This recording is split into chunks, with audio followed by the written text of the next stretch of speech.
the Manor and the Alpine. This is Tor Graves battling with Pansiatici, and this is for 5th and 6th in class in LMP2. These two are a lap and a bit behind the leader. No, they're not. They're about a half, 3/4 of a lap, if I've got my mental arithmetic right when they come over the line. So, yeah, they're not a million miles away. They're not a million miles away. Green flags being waved after a problem earlier behind them. Jean-Eric Verne looks on. Jean-Eric Verne driving for Manor here this weekend. Formula One driver saying, I just love the atmosphere in these paddocks of the World Endurance Championship of endurance racing. I love the feeling, I love the whole vibe that they've got, as the Alpine really does use all of the road, all of the curb and then some, way over the white line, one has to say. This, the number 35 car, the car that won LMP2 here at Le Mans 12 months ago. Oh, not a good exit, not a good exit. Has the Alpine got a bit more drive? A cleaner exit out of that final corner as he comes past his pits. He looked sharper through the corners there, as if his tyres were a lot fresher or just the car's performing a bit better. He's able to hold the line easier. Yeah, it's much more precise in terms of when he turns the steering, it's reacting a little bit better.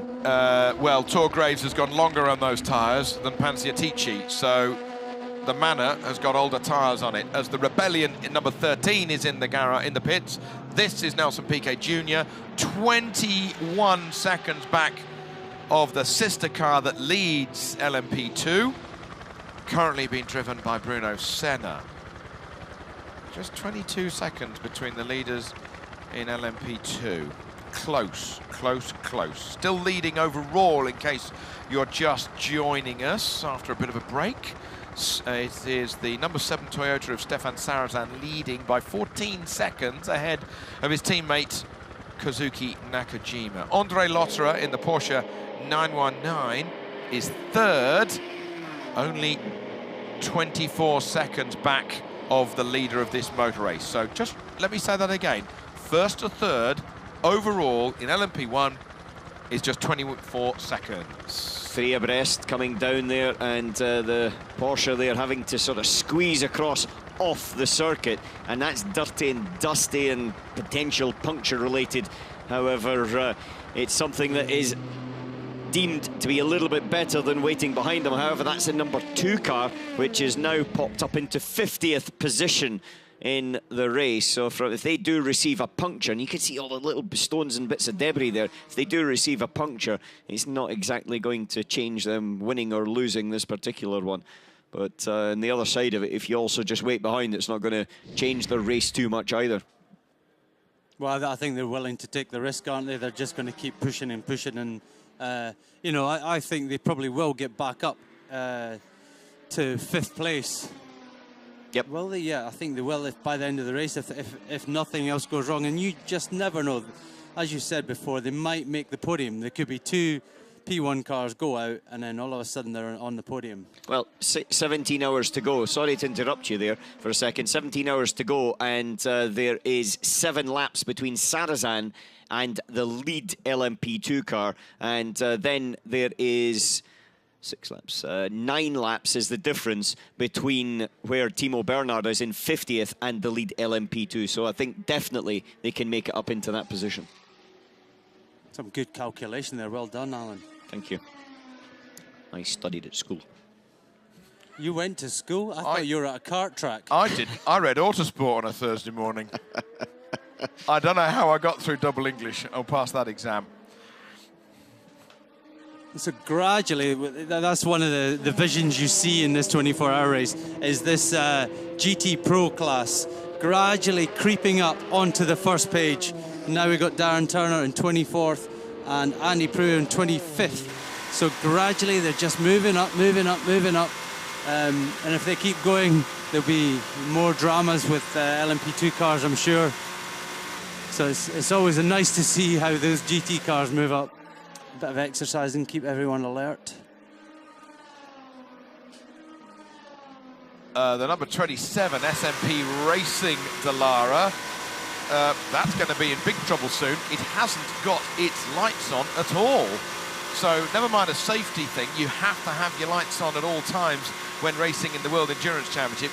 He won't be able to see where he's going very soon because it's now getting more dark than light as the sun really has disappeared underneath the horizon. It is just gone 10 o'clock here local time at the Circuit de la Sarthe, here in the middle of France. Good morning, good afternoon, good evening, wherever you are watching around the world. The world's greatest 24-hour race, the Le Mans 24 Hours, is certainly into its stride. 7 hours since we were go. As we ride on board with Andre Lotterer. He's within 25 seconds of the outright lead of this motor race. They are keeping them honest, aren't they? They're keeping the Toyotas honest. Yeah, him. Yeah, true. One Porsche versus 3 Toyotas. Let's look at it that way. Yeah, but those odds have sometimes gone in the favour of that one before. Lena Gade was talking earlier on about 2011. It was a similar sort of situation. And so you've just got to keep on going right towards the end. 6th gear coming through there as he's lifting off to the right-hander of, and then karting still in 6th gear as he accelerated through 240 kilometres per hour. That's 160 miles per hour. I see you've got a question in from your wife there on Twitter, Alan. Can you answer that one? Can you read that one out? Kelly's asking a housekeeping question. What do teams use to clean windscreens? Washing up liquid, white vinegar? Get the lowdown, hashtag. It's actually a special product that is tested with the type of flies that are here in this area, because the flies and the rubber and the oil combination on the racing is very different to what it would be on the road. And so therefore it's a special product that certainly that we used to use that was specifically for the dirt and the rubbish that you get on a windscreen in Le Mans, and also against the tear-off as well, because it's not, if you have certain products that are stronger, then they can damage the tear-off. Melt the plastic kind of thing, degrade it. Think of everything, don't they? They think of everything.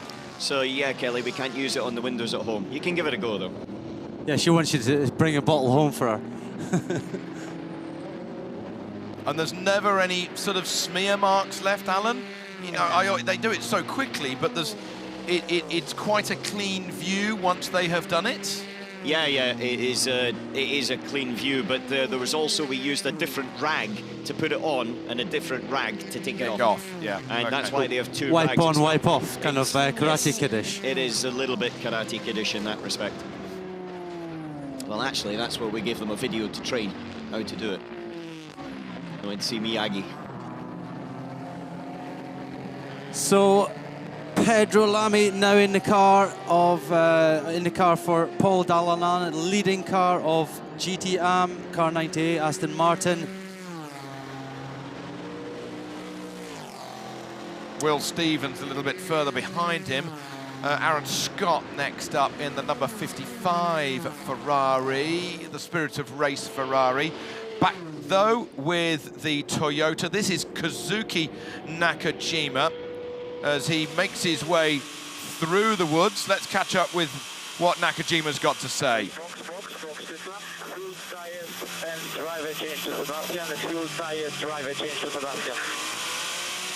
Well, that's quite self-explanatory, isn't it, as the Toyota guys are getting ready. Nakajima soon to get out of that car.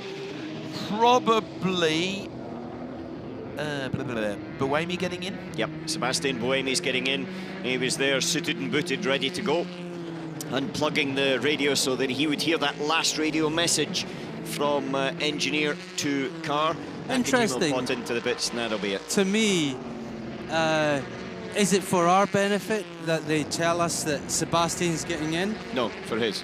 Because normally for me, I don't really care who's getting in. All I need to know is I'm getting out. Well, whoever's getting in is getting in. It depends whether for example, with Dindo Capello and I, we used to have the same lap strap lengths, and so we'd never loosen the lap strap, but with Tom It was a little bit wider on the hip, shall we say. We had to really widen it out, or he couldn't get in and we'd lose time at the pit stop. So it's, I would suggest, so that he knew what he had to do in terms of loosening belts off and things to allow Buemi to get back in.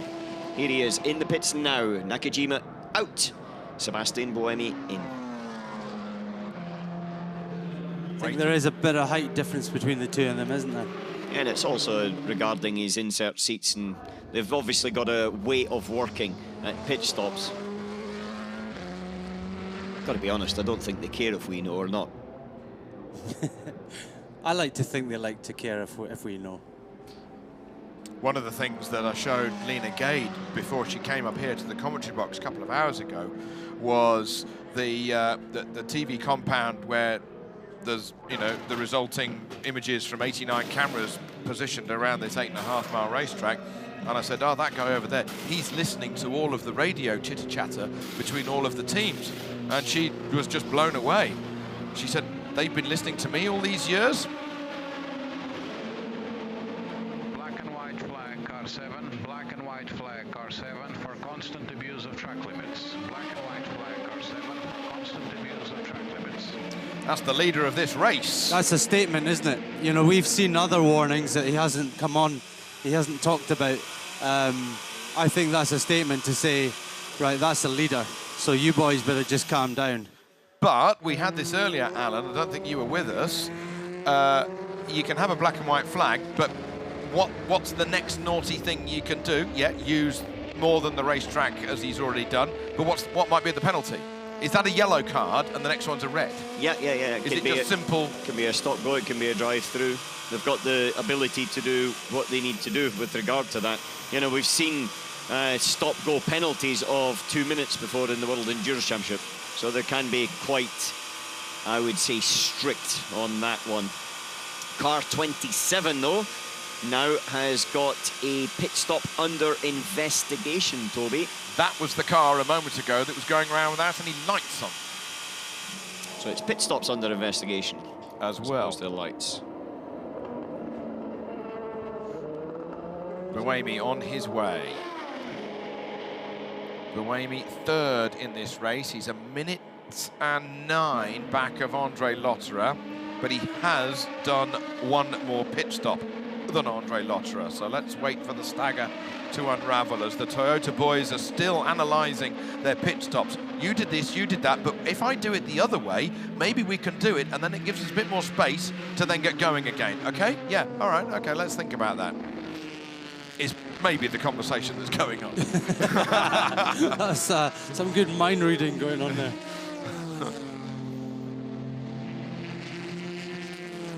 Now, as I look out of the commentary position, the lights in the public area are now much brighter than much else I can see. This camera lens is really cheating you at home, and it's showing Le Mans lighter than it really is. The cameras are clever, but in real life, it's darker than it looks. Yeah, it certainly is, but now there's a few more people with must respect track limits in certain areas of the track, and part of that is because of that light, because it's a little bit more difficult to be exactly so precise, and they're still trying to maintain the speed. As you see, a sort of snake of cars coming through the Dunlop and down through the S's, and they're just going to have to be a little bit careful that that doesn't then mean they get a black and white warning flag and then reported to the stewards, and then the stewards make a decision from there. Running out of road, the number 95 Aston Martin that is... 95. Sorensen, yeah. Is Sorensen, and he's fighting Ferrari bird. And he's got, yeah, that's for position, all of that lot. And we've got the LMP2, is that the Dutch car, or is it the Bratislava Ligier, trying to find its way through as it goes towards the first chicane. There's a Ferrari, and here comes a Porsche in the mix as well. Oh, one way then the other, he's going to get squeezed. Do they know he's there? Oh dear, oh dear. Yeah, Porsche's got to be careful, because on the inside there's a little bit of a crown in the road, and he got the belly of the car on it, and that's why it was partly darting around as well. Oh, goodness. Look at that! That's 950 brake horsepower, isn't it? I think that was a little bit more than that as well.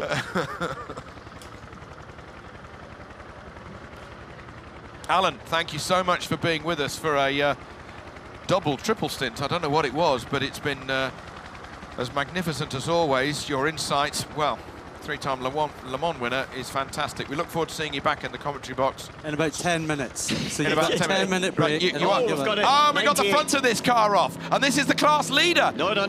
It's 97's the class leader, Darren Turner. No. This is Am. This is Lamy, and he's had a moment. The front of that car is missing, and he's limping.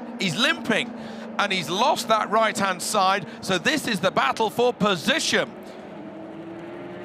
He's got about a third of the course still to go. Front right has punctured, and that's what's thrown the front wing off. And there's the debris in the middle of the racetrack on the way down to Indianapolis, and that's very dangerous indeed. And that will be a massive blow-up. I wonder if that was contact, though. I'd like to see some kind of replay. Because... Contact, Peter. He'll be in the barrier, surely. No, contact with another car that punctured the tyre, rather than the tyre just puncturing on its own and blowing the front off like that. Because all those parts were in one area, if you know what I mean, rather than spread. But if it hit another car hard enough to have that puncture, might he have then gone in the barrier, is what I was asking.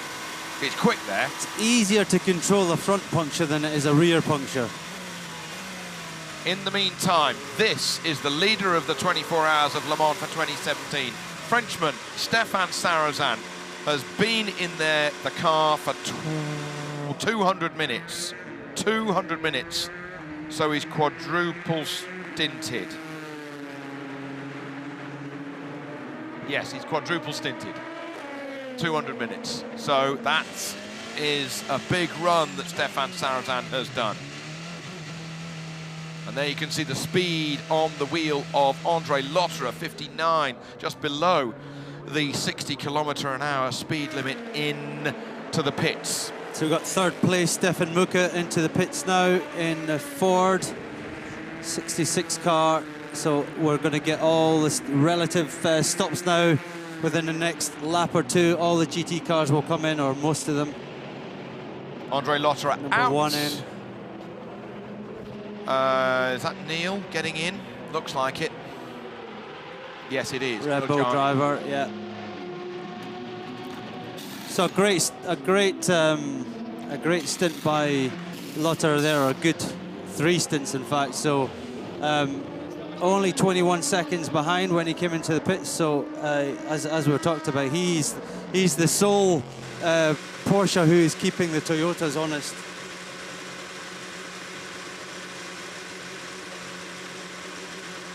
On board with Mike Conway in the number 7. He will be pitting now. He's just, in fact, he's just leaving the pits. And Lotterer is coming after him. Had to wait for the Aston Martin to come in, so a little bit of extra time. So remember that gap, 21 seconds. Let's see what it's like once they get up to speed, back on track.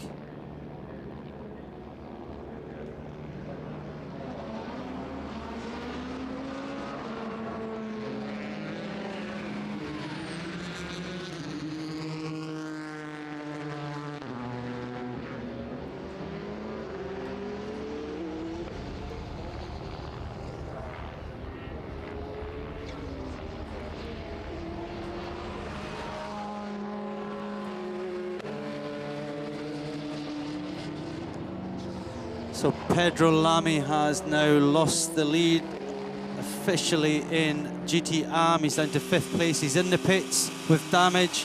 It's going to take a little while to get that fixed.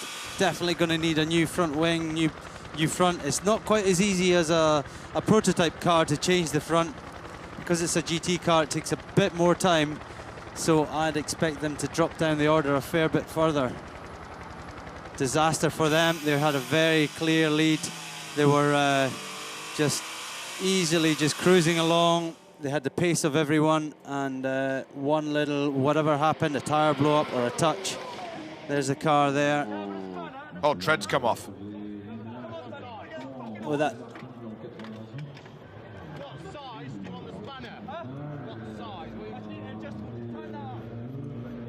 So are they trying to remove some of the part of the wing that's stuck in the car so that they can even screw another one on. Is there a fixing still left on the car, but the carbon fibers come off? Here we go. Yes. Oh! So you're right, it was just a clear blow-up. Nothing he could have done. Blew the wing right off the car. So there'll be carbon fiber on it. So we might see the possibility of punctures, other cars having punctures now. Yeah, so I reckon that the mounting structure for that front wing is still in the car. The carbon's all gone west and it's all over the place 2 miles up the road, but they can't put the new wing on because the old mounting's still in place and they can't get it off. Yeah. Because it's been bent, and you could hear the guys from ProDrive saying, you know, what spanner do you need? Can I get it off? And there's 2 blokes who are not stupid at quick mechanicking. They can't get the mounting off because they haven't even started to get the wheel off. Well, there's a lot of pressure on them. And now they put it in the garage. You've got to get the car in there. See, Pedro he's only been in the car for a few laps. Even 3 laps. So that would have been a new set of tyres on that car. So very unusual for that to blow up in that manner. And of course, these guys are trying to keep to one side of the racetrack to keep away from all of the metallic Aston Martin green carbon fibre that's on that racetrack. That's pretty terrifying when you have that to happen to you.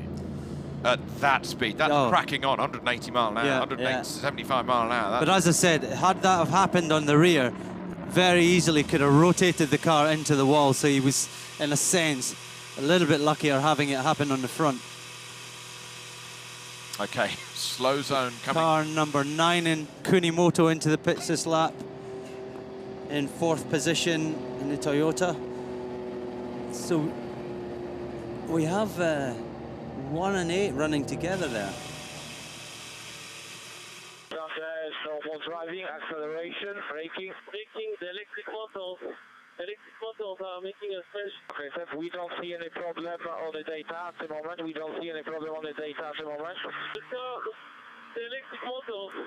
scream, mechanical noise. 23 seconds in front, 23 seconds. Look at it, it's mechanical noise. When we brake electric motors. Okay, copy that, sir. We don't see at this moment nothing on the data. We keep looking. There has to be getting more and more. It's gonna break, I tell you. You need to find it. Wow, that's big. That's big news. So there's a big noise coming from the front of that car when he's on the brakes because the drive shafts recharge the hybrid power, and he says the noise is getting greater and greater. The engineer back in the garage says we cannot find a problem, and Seb's so adamant in his voice, Peter, we got a problem. Believe me, I'm in the car and I can hear it. Is that smoke my coming imagination, or is that smoke? There is. There's smoke coming out of the back of that, and it's not because it's touching the floor and grounding out like a plank on a Formula 1 car or something. There is smoke coming out of the back of that.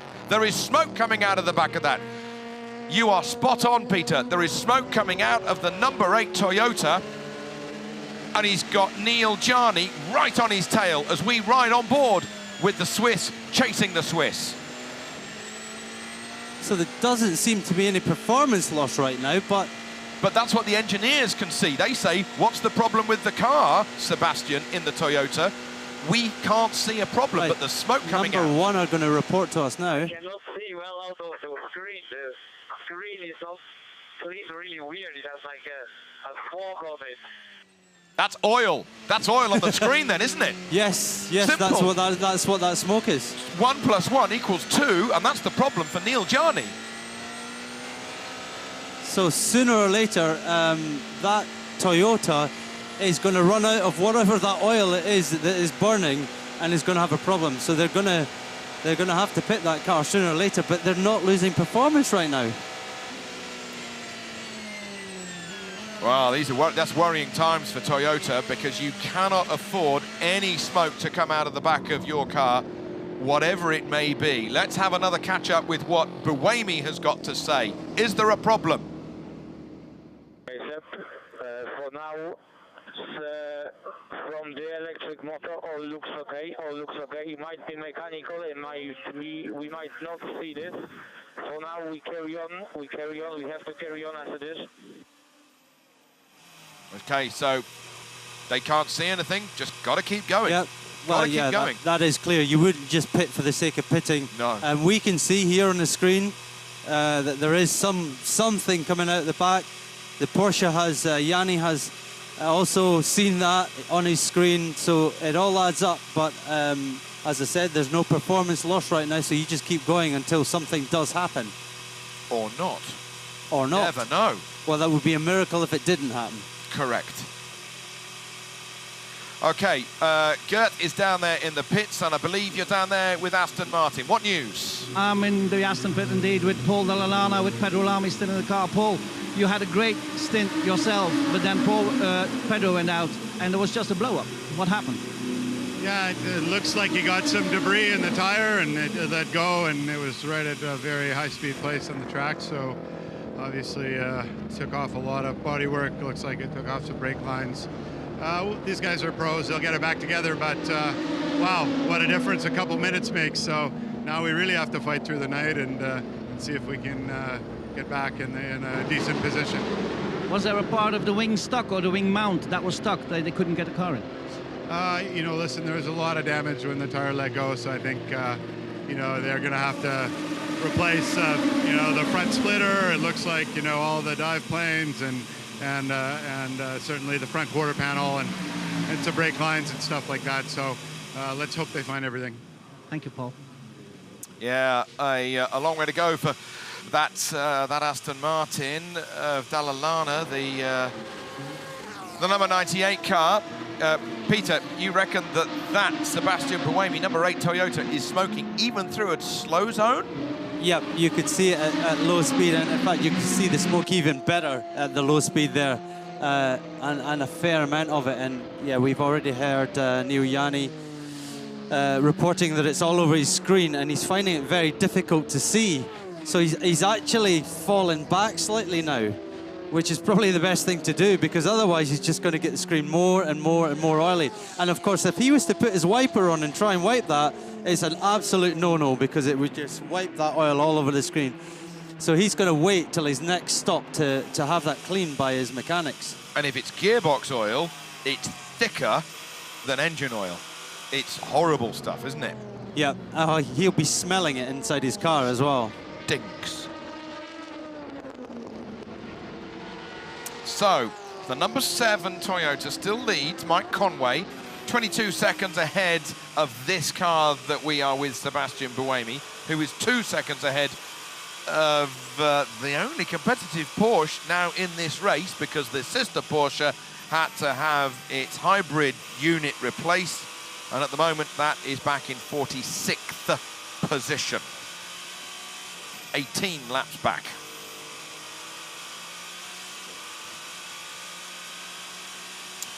Let's go back in with Sebastian Buemi for the latest news. What is the problem? We still keep looking into it. What position are we? You're P2, 24 seconds behind the bike, and Yanni is just behind you. 25 seconds behind? How is that possible? I lost 10 seconds in 2 laps. You didn't lost 10 seconds in 2 laps, you went into slow zone, and Mike not. Simple. Let us do the calculations. I think there was an element of that going on, but you know what it's like as a driver, Peter. Your brain's running at 1,000 frames per second. He's thinking too much. Yeah. There. I mean, he was unfortunate because, as the engineer said, Mike got past the slow zone before it actually opened up, and he just happened to hit the slow zone and lose some time. He's pushing on though. He's taking some good old risks right up to the barrier and exit. He means business here, Buemi. Yeah, but I'll never forget, and I know it's not endurance racing, but it is in another form of motorsport. There was an Acropolis rally, and there was a Mitsubishi with Kenneth Eriksson, and he went off on the first stage or something of a big, long, hot, dusty, very rocky rally, and he thought, I'm dead last. I'm not going to win it. I'm going to drive over every rock, cut every corner, and see if I can break the car. He didn't break the car, and he finished on the podium. There you go. 3.5 days later, because the car was bulletproof. Sometimes you might get away with it. We've got car 23 in the pits now. That's the Barthez car, the Ligier. He's quite well down the order. Drive-through penalty, overtaking under next slow zone. Well, that thing doesn't want to get started. Oh, it doesn't want to get started. Look at the car. Where's the car? Here we go. Right, no, that's big news. Look, car 31 is Senna, leader of P2. Drive-through penalty, overtaking under next slow, but I guess that's in the slow zone. So the leader of LMP2 is going to have a drive-through penalty. He will lose that lead. He will go back to third, fourth position by a quick mental arithmetic. It's all changing here. We've got a change of lead of LMP2 about to come up because Senna overtook under yellow. And we've got Buemi in second place in LMP1 with a car that he reckons he's got a problem with. We can see smoke or something coming out of the back of it, but the engineers can't see a problem on the data at the moment.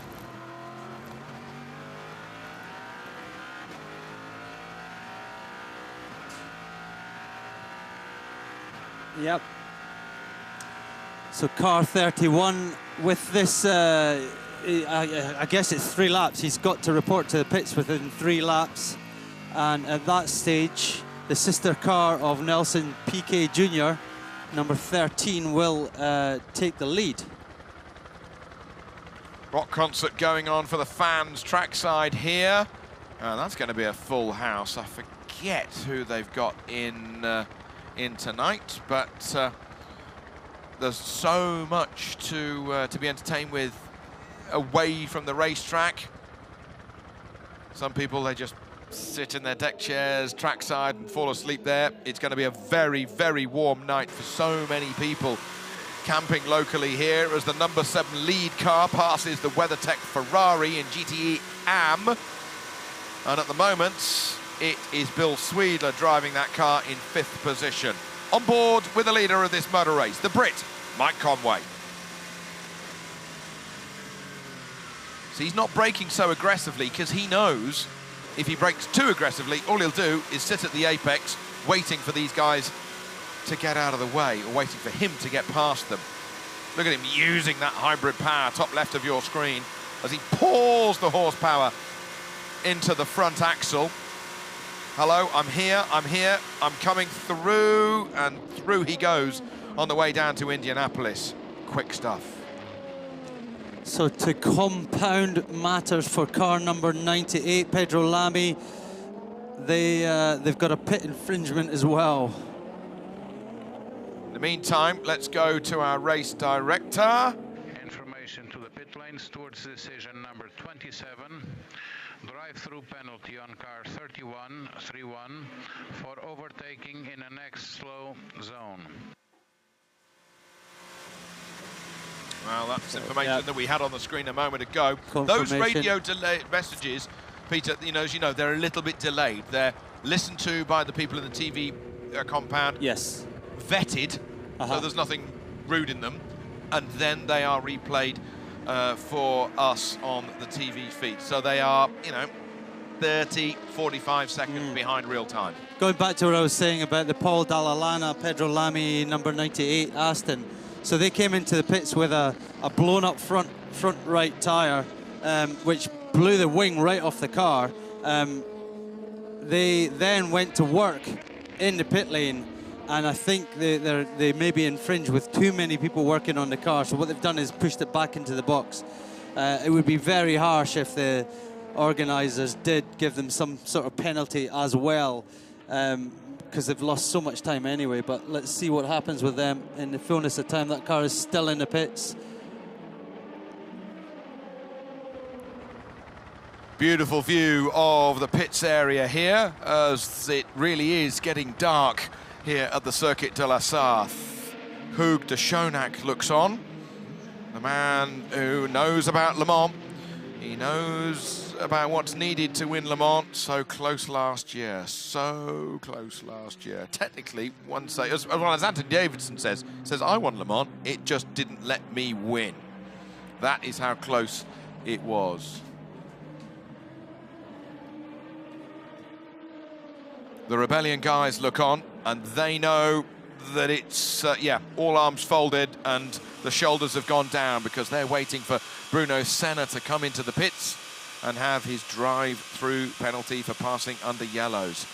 Well, yellow flags, of course, you can't see them at night, but there's yellow flashing lights, isn't there, trackside? Yep. You know, they should still leave the pits in second place, because they've got a fairly healthy lead over the third place 38 car of Ollie Jarvis. On board with Sebastian Buemi. That is the view back to Neil Jarni.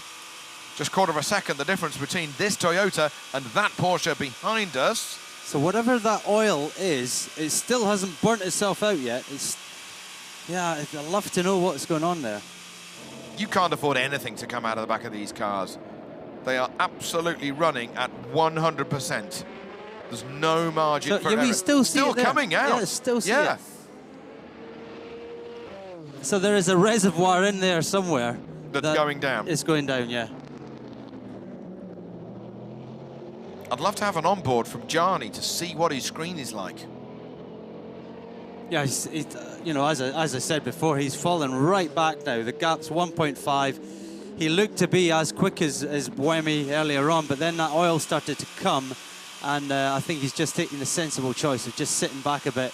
There's no point in, you know, mucking your car up. So car 98, Pedro Lamy should still be at the wheel of that car, getting back into the race. They've dropped down to 52nd now, so they're really only second last in AM now. Yeah, they dropped 2-3 laps. Let's see when they come out of the pits. Not good, unfortunately. Well, you know, Paul Dalalana did say, you know, we're going to have to push hard through the night now. He was pragmatic, let's say, about it. I think there's still a long way to go, and I think they still could get back in this, but they've got to have a faultless race now. They can't afford anything else to go wrong. Is there still a problem with this number 8 Toyota? It's in second place. 24 seconds back of its sister car that's leading it. Only one Porsche in a chance of winning this 24 Hours of Le Mans, and that, at the moment, is in third place.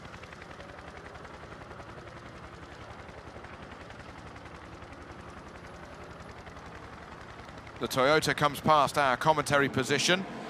That is the number 31 Rebellion. That's Bruno Senna in the pits. Now, you can't do a drive-through and a pit stop at the same time. That's right. So you have to expect he's going to come back into the pits. He's going to leave here, go around and come back into the pits again. Because you've got to do it in 3 laps, was it? I think so, yeah. So he, or has he done it already? And now this is his scheduled stop, because he's dropped to third now. No, but he's still on the same lap. No. Well, remember, you don't actually lose. You don't lose that much time for a drive-through, do you? Well, let's find out when he comes out. Okay. So I think he might have done it already. I don't know. Did we miss that? Last pit stop, 32 seconds. Yes, and now, yeah, he did a 32-second drive-through from pit in to pit out, and that was 1 minute 25. Right. So, yeah, you're right, Peter. So Jarvis has now jumped him, but I expect Jarvis is probably due for a pit stop fairly soon as well.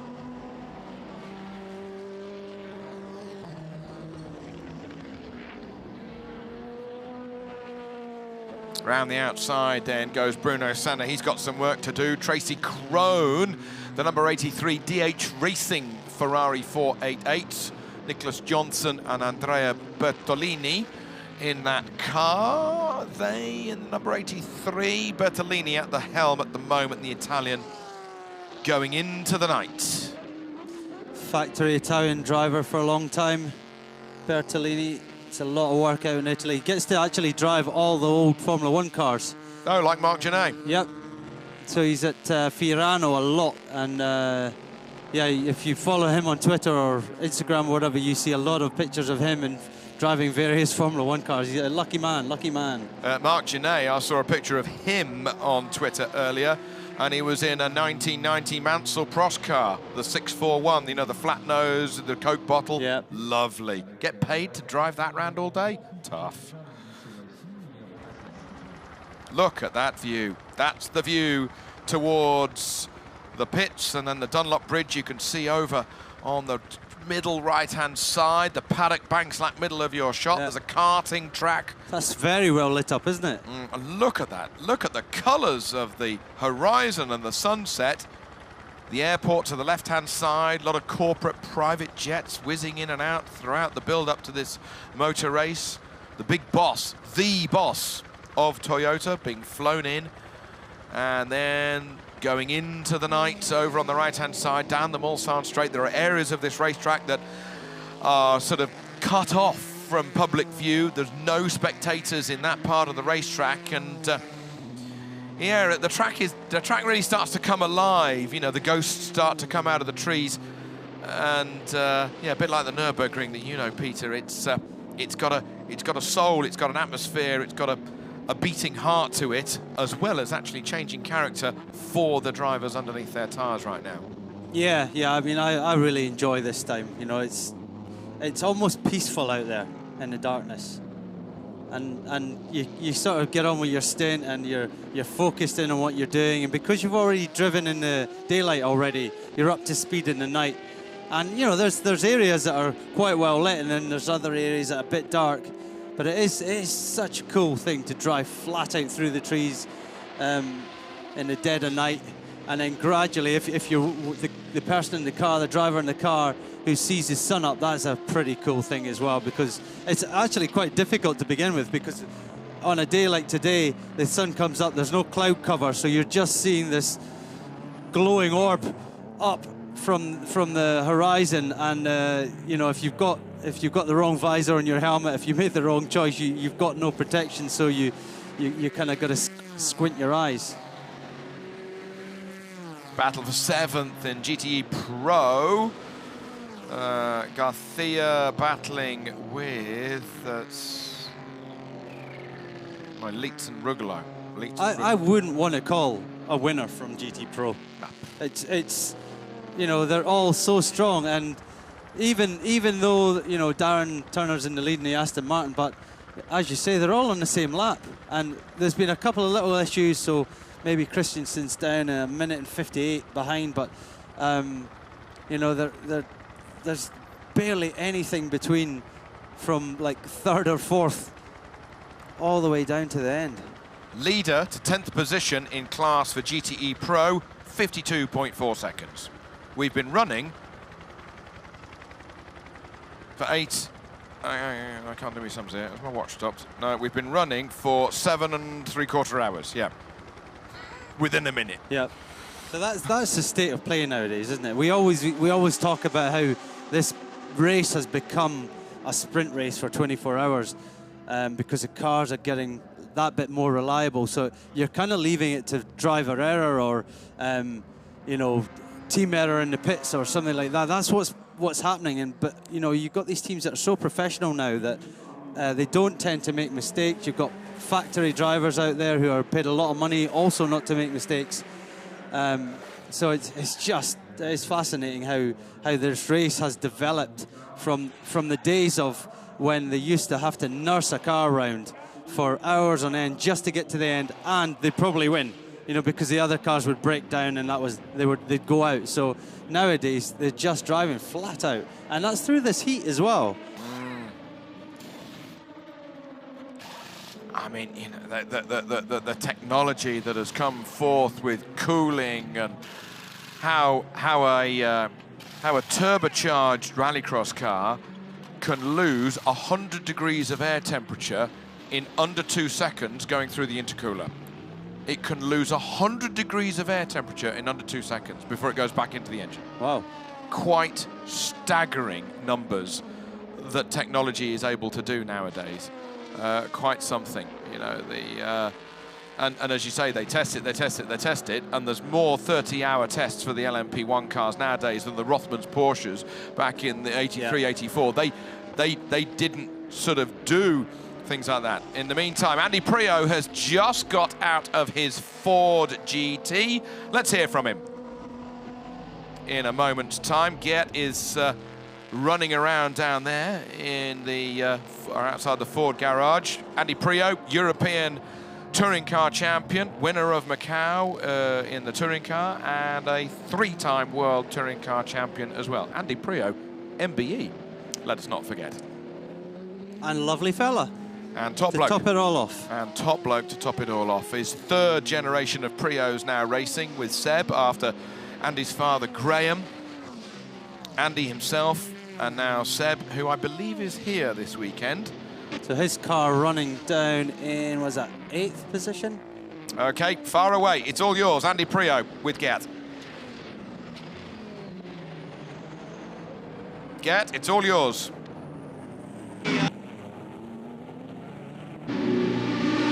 Now we're with Andy Priaulx. Andy, second in D Pro, but it's very close, isn't it? Yeah, it's a really tough fight. Very difficult with all the full course yellows there, and you know, the tyre just coming and going. It was difficult to get any grip in the tyre, but yeah, we're in it. We're fighting hard. I think Chevrolet's closing, Corvette's closing quite a lot. Yeah, I mean, it's by no means done, but we're in the race. Caliper, it could be on caliper.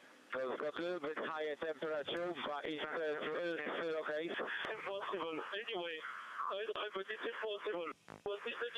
Okay, Seb, try go one step more on engine braking, go for balance, and try to have balance with more brake shift if you can. Last lap, you done both the same lap times, traffic dependent, gap 20 seconds, Yanni 7.6 behind. Okay, well, too many voices going on at once. Apologies, Geert, and more importantly, apologies to Andy Priaulx, who was telling us about his stint down there. But yeah, news from the number 8 Toyota, Buemi, sticking Caliper, brake caliper, yeah. That's going to wear that disc out pretty quick, though. Well, from Buemi's point of view, he completely does not agree with it. You heard him. He's like, no, impossible. And I'm also wondering, how can you get all that smoke coming from a caliper? Carbon disc, yeah. Well, remember, it's not smoke. It looked like dust because it was the light from behind the car illuminating the dust. Maybe in the daylight we wouldn't have seen it. But that would mean that the brake is binding on, and we saw from Neil Yanni that he couldn't get anywhere near him on the straight, so you'd think that car would be slower in the straight line. And in theory, the carbon disc would be glowing. Let's go back on board for the latest from Sebastian. I told you. Stop the car on the side. Box. Oh, yeah. They're clearing the garage. So finally, the team seem to have accepted the driver's gut instinct from his backside. What I hope now is that if they'd have pulled him in 5 to 10 laps earlier, they could fix it quicker. You know, if that is the case, and now they're going to take longer, then he's going to be a very angry driver. Yeah, look at the smoke. Look at it. That brake is in trouble. In fact, it's on fire.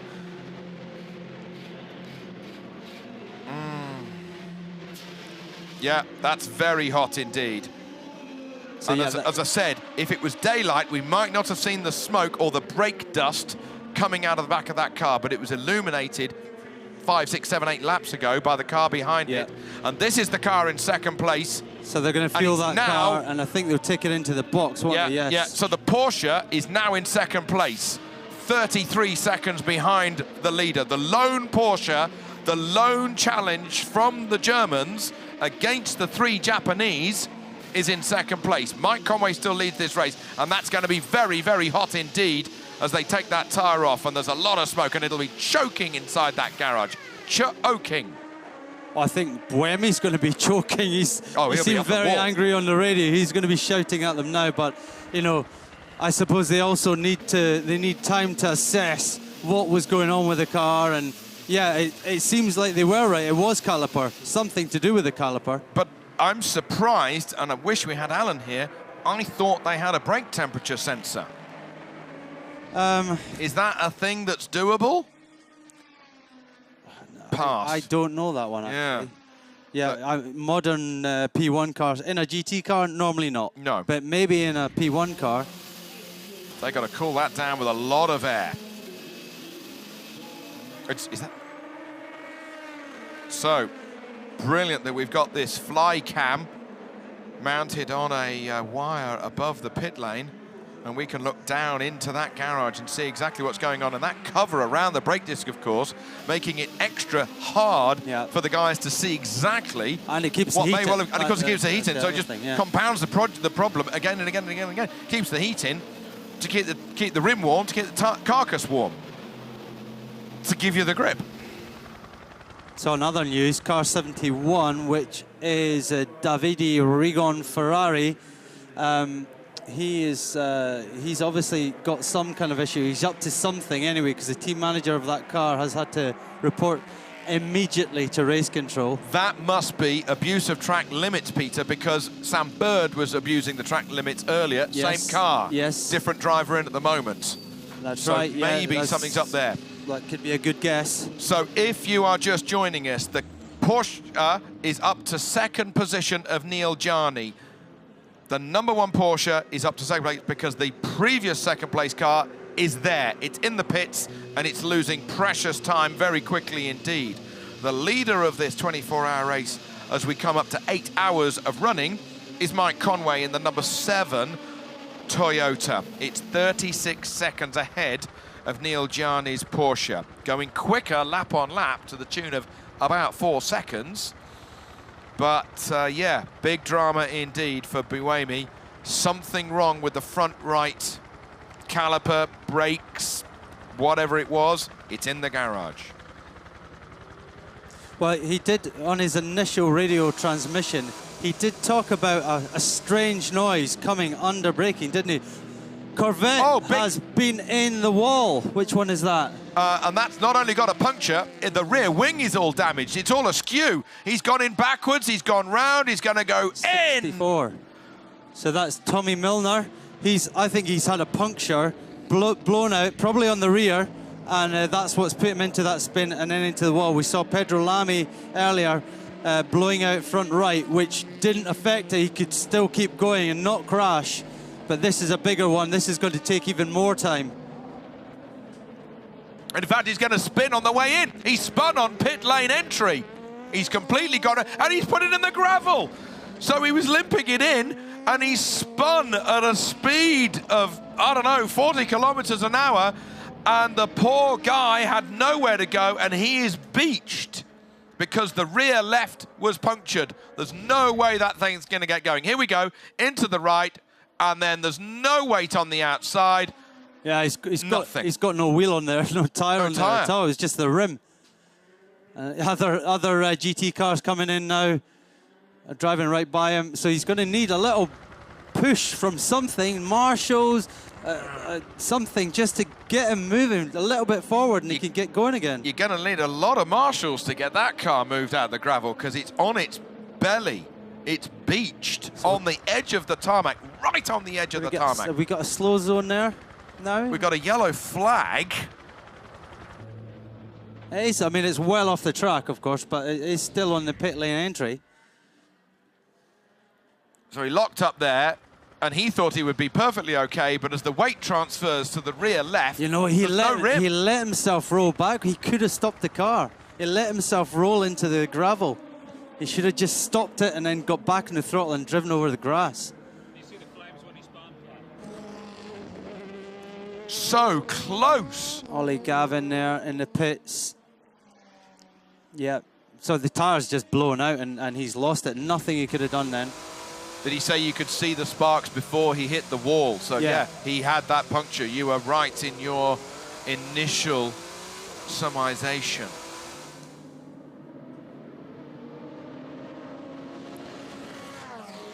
Quick deep breath, right. It's all going on now. It is, and the Porsche in second place is losing big time. 7 seconds a lap. did Neil Jarney lose on that last lap to Mike Conway, and all of a sudden it's now a 43-second lead of the number 7 Toyota over the number 1 Porsche. Conway against Jarney.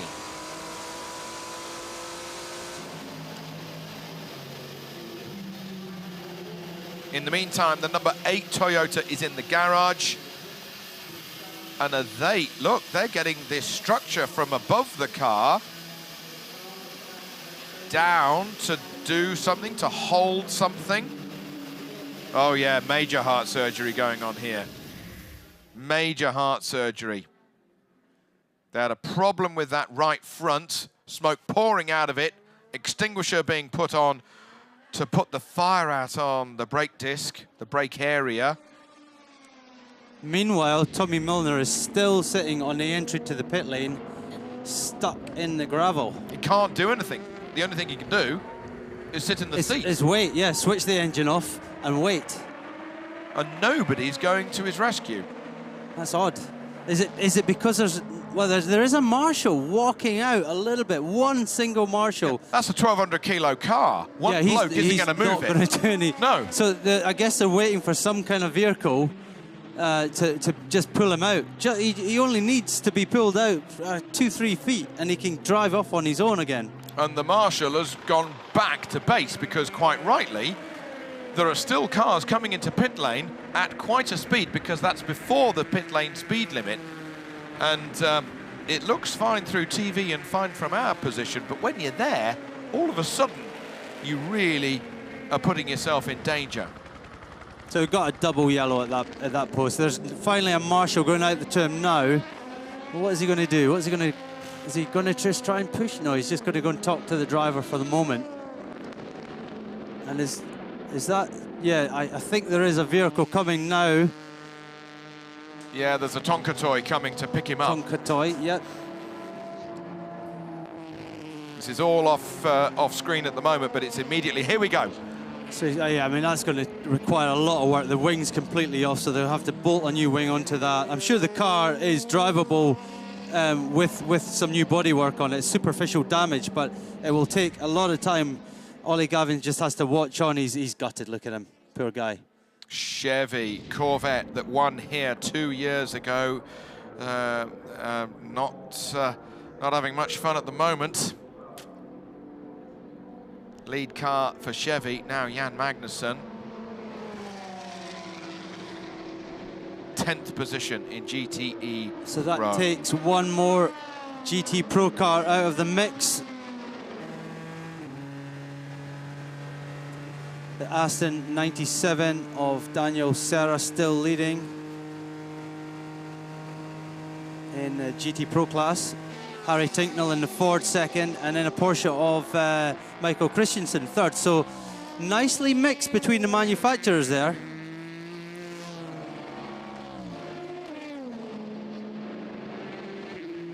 Piquet Jr. leading in P2 class, number 13. He took the lead from Bruno Senna, who got a penalty and had to do a drive-through for overtaking under yellow flags. In fact, we have another drive-through penalty coming up on the screen, car 71, which is David Rigon in the Ferrari. Abuse of track limits from Bird earlier. Track limits, exactly, and yes. then he got a black and white warning flag, like a yellow card. That is the first penalty applied for track limits to any car. Good call, yeah, absolutely. And Alan, we talked about that, and Alan thought, nah, they probably will just leave. They'll warn them, but they probably leave them alone. What's the point? Clearly they're not. Clearly they are going to, you know, push through those penalties. So drive-through penalty, which isn't the end of the world. As Bruno Senna has proved, he lost 30-something second penalty. Yeah, and Bruno Senna is only 15 seconds behind the LMP2 class leader. We're just watching the Milner crash again. And he spun on the way. So he's out. He's been pushed out by the Tonka toy, as you say. So he is on his way back. He must be back in the pits by now. No, he's still attached, in fact. They're dragging him so miles away. They just need to release him, let him go. Just put him down, let him go, and let him drive into the pits. Okay, he's actually going to rejoin on the penultimate corner of the Bugatti circuit that is used for the bikes, and then he will have a clean way into the pits. But quite a tight corner to turn actually onto the pit lane. Well, he'll take it easy at this In the meantime, time, let's yes. catch up with what's going on with the number 92 Porsche.